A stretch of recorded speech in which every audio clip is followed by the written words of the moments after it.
नमस्कार। आसतु आउ एक कविता शुणा। कवितार शीर्षक सुभद्रा।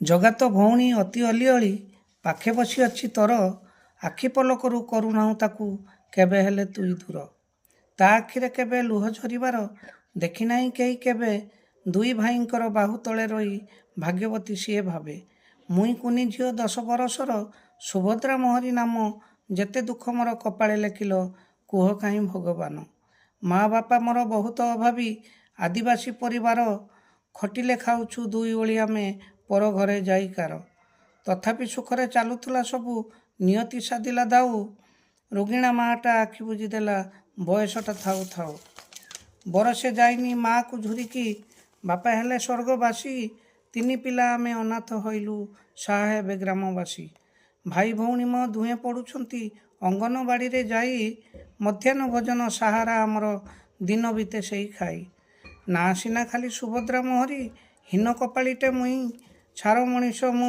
जगा कालिया रे लभे दुख सेथिपाई लभे दुख सेथिपाई। जय जगन्नाथ।